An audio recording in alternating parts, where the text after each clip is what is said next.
여러분 안녕하십니까. 무서운 확산세를 보이고 있는 코로나19 감염은 주말도 피해가지 않았습니다. 새 확진자가 사흘 연속 1,300명대를 기록했는데요. 주말 기준으로는 역대 최대치입니다. 특히 걱정스러운 건 검사에서 확진자가 나오는 비율인 양성률이 올해 들어 최고를 기록했다는 건데요. 확진자 가운데 전파력이 강한 델타 변이가 급격히 증가하고 있는 것으로 분석됐습니다. 박윤수 기자의 보도입니다. 서울의 한 선별진료소. 일요일인데도 검사를 받으려는 사람들의 대기줄이 길게 늘어서 있습니다. 첫 번째 확진자 한 명이 생겼다 그래서 저도 제가 가르친 반 아이들 중에 생길 수 있으니까. 오늘 코로나19 신규 확진자는 1,324명. 일요일 기준으로는 역대 가장 많은 확진자가 나온 겁니다. 특히 지난주에는 확진자 3명 중 1명에게서 변이 바이러스가 확인됐는데 기존 코로나 바이러스보다 전파력이 2.7배나 강한 델타 변이가 처음으로 알파 변이보다 더 많이 검출됐습니다. 지난주 수도권의 경우 델타 변이가 알파 변이보다 2배 이상 검출되고 있습니다. 또 지역사회 전반에 무증상 환자 등 숨은 감염자가 넓게 퍼지면서 의심 신고 검사자 수 대비 확진자 비율인 양성률은 지난주 4%대로 뛰었고 오늘은 6.4%까지 치솟았습니다. 하루 양성률이 6%를 넘은 건 올해 들어 처음입니다. 아직 감염 경로가 확인되지 않은 환자 비율도 30%를 넘어섰습니다. 확진자 급증으로 역학조사에 과부하가 걸린 겁니다. 걱정하고 있는 지자체별 역학조사와 진단검사 수요를 감당할 인력 지원도 큰 과제입니다. 정부 내에 가용한 인력을 최대한 투입해야 합니다. 방역당국은 오는 26일부터 50대에 대한 백신 접종이 시작되는 만큼 앞으로 2주간 확산세를 꺾어야 한다고 강조했습니다. 특히 최근 감염 양상이 수도권에 집중된 데다 모임 등 일상생활 속 감염 비중이 절반에 이르는 만큼 불필요한 외출을 자제하고 최대한 집에 머물러 줄 것을 요청했습니다. MBC 뉴스 박윤수입니다. 이런 가운데 백화점이 새로운 감염 위험 장소로 떠오르고 있습니다. 현대백화점 무역센터점 관련 확진자는 이제 109명으로 늘었습니다. 결국 오늘 산업부 장관이 직접 롯데백화점 본점을 찾아 방역 상황을 점검했는데요. 공교롭게도 롯데백화점의 다른 지점에서 또 확진자가 나왔습니다. 이문현 기자의 보도입니다. 서울 롯데백화점 영등포점. 주말이면 항상 북적였던 지하 식품관은 불이 꺼졌고 매장 입구엔 임시 휴업을 알리는 표지판이 세워져 있습니다. 빵 사러 나왔는데 진짜 어머나 웬일이야 가야 되겠다. 지난주 식품관 슈퍼 매장에서 계산 업무를 담당했던 직원 한 명이 코로나19 확진 판정을 받았습니다. 롯데백화점은 영업 시작 전 확진 사실을 확인하고 지하 1층 식품관 전체를 폐쇄했습니다. 확진자 발생 시 임시 휴점과 같은 선제적인 방안과 근무 직원 전수검사와 같은 강화된 방역 대책을 진행하고 있습니다. 다만 식품관을 제외한 다른 층의 일반 매장들은 정상 영업했습니다. 시간 내서 왔는데 밖에서 누가 확진자가 다녀갔나 보다. 불안하죠. 지금 그래서 집으로 가려고 또. 지난 4일 현대백화점 무역센터점에서 첫 확진자가 나온 곳도 지하 식품관이었습니다. 현대백화점은 발생 당일 확진자가 나왔던 매장만 폐쇄했다가 감염자가 속출하자 이틀 뒤부터 백화점 전체 영업을 종료했습니다. 현대백화점과 관련해 지금까지 검사 인원은 1,500여 명, 확진자는 109명으로 집계됐습니다. 백화점에서 코로나 확진자가 급증하자 문승욱 산업부 장관은 롯데백화점 본점을 방문해 방역 상황을 점검했습니다. 하지만 롯데백화점에서도 확진자가 나오면서 인파가 몰리는 대형 쇼핑센터에 대해서는 특단의 방역 대책이 필요하다는 지적이 나오고 있습니다. MBC 뉴스 이문현입니다. 오늘 밤 자정까지 이제 4시간밖에 남지 않았습니다. 수도권에서 전에 없던 최고 수위의 거리 두기가 시행되죠. 오후 6시부터는 2명까지만 모일 수 있게 되는데요. 지금 이 순간 가장 걱정되고 불안한 사람들, 자영업자들이겠죠. 양소연 기자가 자영업자들의 얘기를 들어봤습니다. 새 거리두기 최고 단계인 4단계 시행을 하루 앞둔 서울 신촌의 한 거리.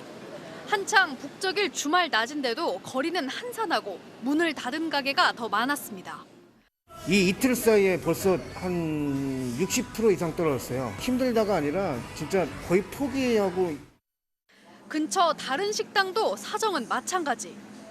오후 4시쯤 겨우 첫 손님을 받았는데 내일부터는 사실상 심야 영업이 불가능해진다며 한숨만 내쉬었습니다. 아침에 11시에 문 여는데 손님 한 2개 봤나? 이 시간이면 신촌은 사람 자체가 많은 동네인데 사람이 없어요, 사람이.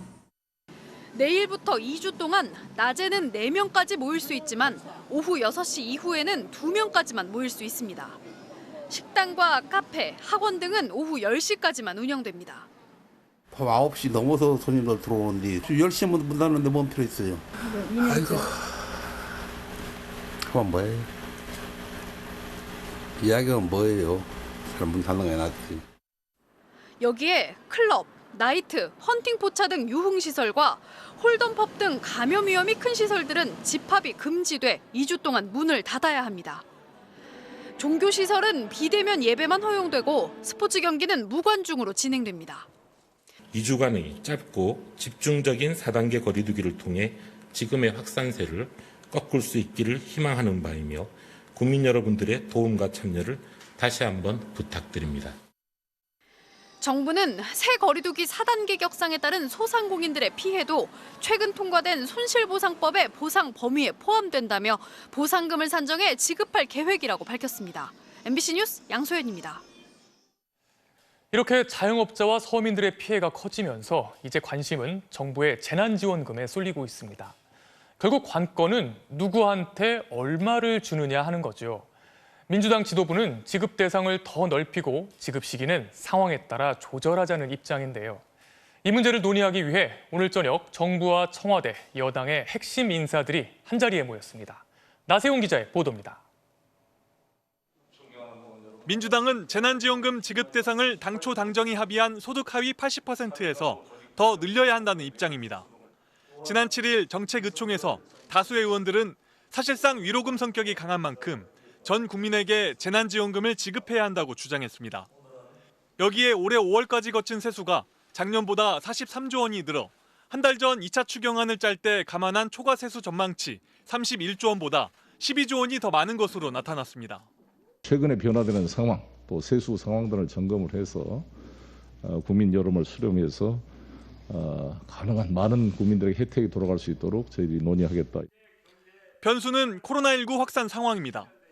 이낙연, 정세균 후보 등 여당 내 주요 대선 주자들은 4차 확산 위기로 국면이 달라졌다며 전 국민 대상 지원보다는 자영업자와 소상공인에 대한 피해 보상 비중을 늘려야 한다고 주장하고 있습니다. 이제 사회적 거리두기 강화에 따라서 추경에 접근하는 생각의 기조도 재편돼야 한다. 당 핵심 관계자는 MBC와의 통화에서 지금 소비 진작을 하겠다고 돈을 풀면 코로나 확산을 부추기는 결과를 낳을 수 있다며 그건 정치적 참사라고 지도부 내 달라진 기류를 전했습니다. 이에 따라 오늘 열린 고위당정청 협의에선 재난지원금 지급 시기를 조정하는 대신 그 사이 자영업자 피해 지원을 더 두텁게 보장하는 방안이 논의된 것으로 알려졌습니다.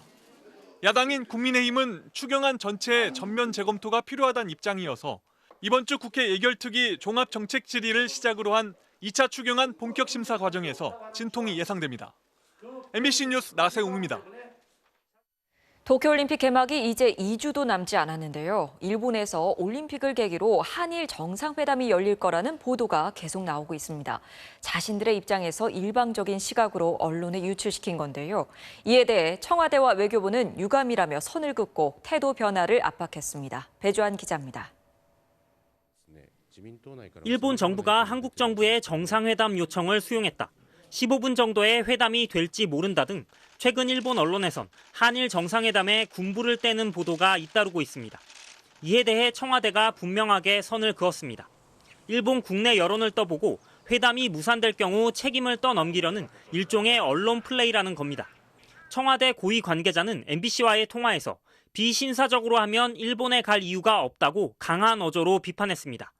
또 다른 청와대 관계자도 한일 간의 중요한 현안과 관련해 적어도 큰 틀에서 방향성을 제시할 수 있어야 하며 또 이에 대해 일본은 응답해야 한다고 강조했습니다. 외교부 역시 정상회담 개최를 검토하고 있는 건 사실이라면서도 이런 상황에서는 협의가 지속되기 어렵다며 일본 측에 신중한 대응을 촉구했습니다. 외교부 당국자는 협의 내용이 최근 일본의 입장과 시각에서 일방적으로 언론에 유출되고 있는 데 대해 강한 유감을 표한다고 밝혔습니다. 청와대는 과거사 문제와 수출 규제 등 현안을 풀 수 있는 실질적 성과가 보여야 정상회담도 가능하지 이른바 빈손 정상회담은 안 된다는 입장입니다. 갈등들이 풀리는 성과도 있으면 좋겠다라고 하는 것은 저희뿐만이 아니라 일본도 그럴 것이고 모든 사람들이 바라는 것 아니겠습니까? 네. 정부가 일본의 태도 변화를 압박하고 나선 가운데 일본은 구체적 합의보다는 형식적인 회담에 무게를 두고 있는 것으로 알려져 양국이 입장을 얼마나 좁힐 수 있을지는 미지수입니다. 다만 올림픽 개막이 2주도 안 남은 상황에서 적어도 이번 주 안에는 양국 간 협의 결과가 나와야 정상회담이 가능할 것이라는 관측에 힘이 실리고 있습니다. MBC 뉴스 배주환입니다. 더불어민주당이 예비 경선에서 6명의 대선 후보를 최종 확정했습니다. 여권 빅3로 꼽히는 이재명, 이낙연, 정세균 후보는 무난하게 컷오프를 통과했고 현역 자치단체장 출신인 양승조, 최문순 지사는 탈락했습니다. 조명하 기자입니다. 본경선에 오른 더불어민주당 대선 주자는 기호순으로 추미애, 이재명, 정세균, 이낙연, 박용진, 김두관 이렇게 6명입니다. 일반 국민과 당원 여론조사를 50%씩 합산한 결과로 현역 지사인 최문순, 양승조 후보는 탈락했습니다. 여론조사상 선두를 달려온 이재명 지사는 본선 경쟁력이 유일한 필승 카드라고 강조했습니다. 또 약속이란 아무나 할 수 있는 거지만 실천이라고 하는 건 아무나 하는 것이 아니기 때문에 성실하게 성과를 만들어냈다는 점들을 열심히 설명드리겠습니다. 경쟁자인 이낙연 전 대표는 장점인 안정감을 부각시키는 데 주력하면서 정세균 후보와의 단일화 가능성에 대해서는 함께할 수 있다는 뜻을 시사했습니다. 성공적인 제4기 정부를 수립해야 한다. 그런 목표에 일치하기 때문에 그런 협력을 통해서 그런 결과를 반드시 낳도록 할 것입니다. 반면 정세균 후보는 단일화를 통한 포기 가능성은 절대 없다고 강조하며 기업인 출신답게 경제에 주력하겠다고 밝혔습니다. 다음 세대에게 꿈과 희망을 줄 수 있고 특히 일자리를 만들어주는 그런 밥 짓는 경제 대통령이 되고 싶습니다. 촛불개혁 완수를 내건 추미애, 젊은 대통령을 표방한 박용진, 원조 친노 김두관 후보도 본경선 열차에 몸을 실었습니다. 민주당은 8월 7일 대전 충남을 시작으로 권역별 순회 경선을 진행하고 오는 9월 초 대선 후보를 결정할 예정입니다. 하지만 코로나19가 다시 심각해지면서 이재명 후보를 제외한 다른 후보들이 일정 연기 필요성을 다시 언급하기 시작했고 선거인단 투표에서의 이른바 역선택 우려도 제기되는 상황이어서 이에 대한 논의 결과가 본 경선의 변수가 될 것으로 전망됩니다. MBC 뉴스 조명아입니다. 강원도 춘천은 사흘째 폭염주의보와 함께 수돗물도 공급되지 않아 큰 불편을 겪고 있습니다. 응급복구에 물을 공급했지만 이번엔 시커먼 물이 나오기 시작했습니다. 주민들은 더운 날씨에 씻지도 못하고 식당과 카페는 영업을 하지 못했습니다. 김상훈 기자입니다. 강원도 춘천시 칠전동의 한 소화전. 주민들이 잠옷바람으로 나와 생수통과 바구니로 물을 받고 있습니다. 지난 금요일부터 춘천 대부분 지역에서 수돗물이 끊겨 제대로 밥을 해먹지도 씻지도 못한 겁니다. 변기물도 못 쓰고 설거지도 못하고 씻지도 못하고 하니까 이거라도 받아서 먹지는 못하더라고요. 주민센터와 면사무소에서 급한 대로 생수를 나눠주고 있지만 정상적인 생활은 불가능한 상황입니다. 시청에 전화하니까 전화도 안 되고 그냥 마냥 나올 때만 기다리고 있는 거지 뭐. 지난 금요일 소양 취수장 펌프 밸브의 연결 부위가 파손되면서 수돗물 공급이 끊겼기 때문입니다. 그날 밤 응급 복구가 완료됐지만 그때부턴 시커먼 물이 나오기 시작했습니다. 노후 수도관에 묻어있던 이물질이 섞여 나온 것으로 추정됩니다. 한번 물을 받아보니까 물이 이렇게 흙탕물처럼 지저분해서 설거지도 할 수 없고. 춘천시는 처음엔 탁수를 충분히 배출하라는 재난 문자를 보냈다가 하루 만에 물을 최대한 아껴 쓰라고 말을 바꿨습니다. 시민들이 탁수를 배출하려고 수돗물을 틀고 잤더니 물이 부족해져 탁수마저 안 나오는 지역이 속출한 겁니다. 영업하는 사람은 안 그래도 지금 코로나 때문에 영업이 안 되는데 이걸 그럼 어떻게 보상을 누가 영을 못한 걸 시에서 해줘야지. 춘천시는 시민 불편에 사과하고 원인을 조사해 대책을 마련하겠다고 밝혔습니다. MBC 뉴스 김상훈입니다. 공주의 한 시멘트 공장에서 40대 협력업체 직원 1명이 설비에 끼어 그 자리에서 사망했습니다. 그동안 무리하게 혼자 근무하다가 사고가 난 경우가 많았는데요. 이번엔 3인 1조로 근무 중이었는데도 참변을 막지 못했습니다. 김태욱 기자입니다. 주말이었던 어제 낮 충남 공주에 있는 한일시멘트 공장에서 협력업체 소속 노동자 41살 원모 씨가 숨졌습니다. 완성된 시멘트를 자동으로 옮기는 리프트 설비에 시멘트 포대가 끼자 기계를 잠시 멈추고 수리하러 들어갔다 변을 당했습니다. 갑자기 기계가 작동하면서 몸이 끼었고 2톤짜리 추가 머리 위로 떨어진 것으로 알려졌습니다. 자동 적재되는 리프트에 머리 쪽 상체가 끼임은 맞아요. 리프트에 끼임 사고는 맞아서 현장에서 직사한 거 맞고요. 현장에선 3명이 한 조로 근무했지만 사고를 막지는 못했습니다. 3인 1조니까 한 명은 기계 키러갖고 한 명은 지금 변사자는 그거 꺼내는 거고 한 명은 위아래 쳐다보고 있다가 갑자기 기계가 작동하면서 이게 떨어지니까 그렇게 된 거죠. 숨진 원 씨는 협력업체 소속으로 일을 시작한 지 한 달이 조금 넘었습니다. 순간 들어간 상태에서 기계가 이제 작동이 된 거죠. 근데 그게 뭐 오작동인지 아니면 뭐 같이 작업하신 분들이 뭐 실수로 눌렀는지 그거는 조사 중이라. 대전지방고용노동청은 사고 직후 컨베이어 리프트 설비에 부분 작업 중지 명령을 내렸습니다. 또 경찰과 함께 협력업체 동료와 관리자 등 2명을 상대로 작업 중 기계가 작동한 경위 등을 조사하고 있습니다. MBC 뉴스 김태욱입니다. 우리는 일회용 플라스틱 컵을 얼마나 사용하고 있을까요? 2017년에 조사했던 건데요. 1년 동안 한국인이 사용한 일회용 컵은 33억 개, 1인당 65개였습니다. 코로나 때문에 요즘은 훨씬 늘지 않았을까 싶은데요. 곳곳에서 일회용 플라스틱 컵을 아예 없애는 실험이 진행되고 있습니다. 실험은 과연 성공할까요? 이유경 기자가 취재했습니다. 서울 광화문의 KT 건물 안에 있는 카페. 테이크아웃 음료를 주문하면 직원이 물어봅니다. 일회용잔, 다회용잔 어디 사용하세요? 다회용으로 드릴까요? 네. 한 번 쓰고 버리는 일회용이 아닌 다회용 플라스틱 컵. 다 마시고 난 컵은 건물 곳곳에 설치된 수거함에 넣습니다. 당일 회수율은 85%. 이렇게 모은 컵은 깨끗이 씻어 다시 카페로 보내줍니다. 이 비용은 회사가 냅니다. 사용을 하다 보니까 좀 편하기도 하고 환경에 내가 도움도 주는구나 이런 생각이 들어서. 제주도에선 더 큰 규모의 본격적 실험이 시작됐습니다. 스타벅스가 SK텔레콤과 손잡고 매장 4곳에서 아예 일회용 컵을 없애기로 했습니다. 일회용 컵이 안 되셔서 리유저블 컵으로 추가 금액 1,000원 내시고 결제 도와드릴게요. 리유저블. 역시 한 번 쓰고 버리는 게 아니라 다시 쓸 수 있는 컵입니다. 매장뿐만 아니라 제주공항 출발층에도 무인 반납기를 설치했습니다. 하루에 수천 개씩 컵을 확인하고 수거하는 건 인공지능 기술이 담당합니다.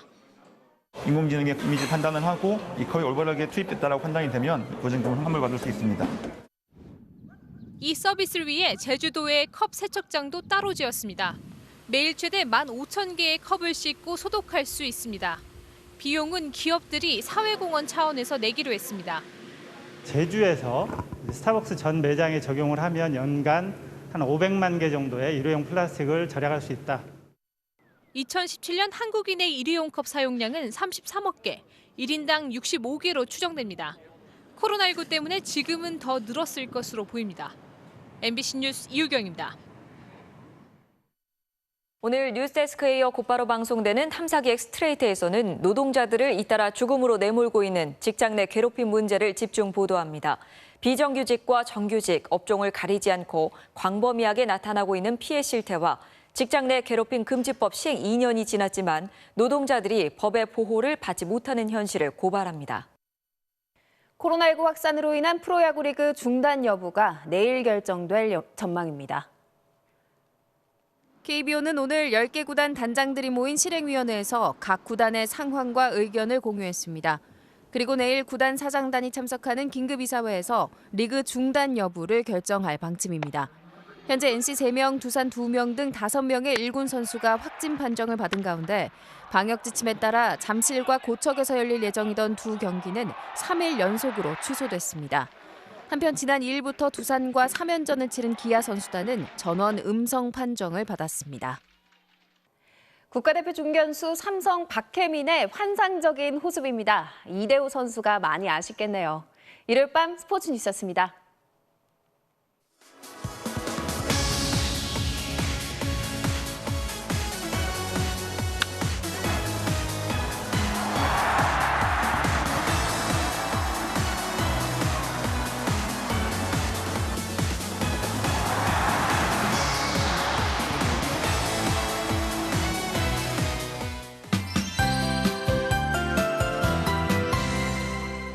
삼복 더위가 시작된 오늘 폭염이 더 확대 강화됐습니다. 소나기가 내려도 시원해지기는커녕 습도가 불쾌감만 더 키우고 있는데요. 이번 주 날이 갈수록 폭염이 더 심해질 전망입니다. 당장 내일 서울의 낮 기온이 33도 안팎, 대구도 35도까지 치솟아 올 들어 가장 덥겠고요. 밤새 기온이 25도 이상 유지되는 대도시와 해안가에서는 올 첫 열대야도 나타나겠습니다. 또 장마는 소강 상태를 보이고 있지만 내일도 소나기 오는 지역이 많겠습니다. 전국에 5에서 40mm가량 내릴 것으로 보이고요. 화요일인 모레는 소나기 지역이 일부 동쪽으로 줄어들겠고 주 후반엔 남부지방을 중심으로 가능성이 높습니다. 현재 호우특보 상태인 중부와 영남 내륙 쪽에 강한 빗줄기가 이어지고 있는데요. 이 비는 차츰 잦아들겠지만 내일 새벽 중부지방부터 또다시 비구름이 만들어지겠습니다. 내일 아침 서해안에서는 짙은 안개를 조심하셔야겠고요. 낮 동안 구름 많은 날씨 예상됩니다. 아침 기온은 대전과 여수 25도, 서울도 열대야에 버금가는 더위가 나타나겠습니다. 낮 기온도 서울 32도, 광주와 대전 33도까지 오르겠습니다. 이번 주에 낮에는 폭염이, 또 밤에는 열대야가 기승을 부리겠습니다. 날씨였습니다. 오늘 초복답게 많이 더웠는데요. 더위 조심하시고 건강한 여름 보내시기 바랍니다. 뉴스 마칩니다. 고맙습니다.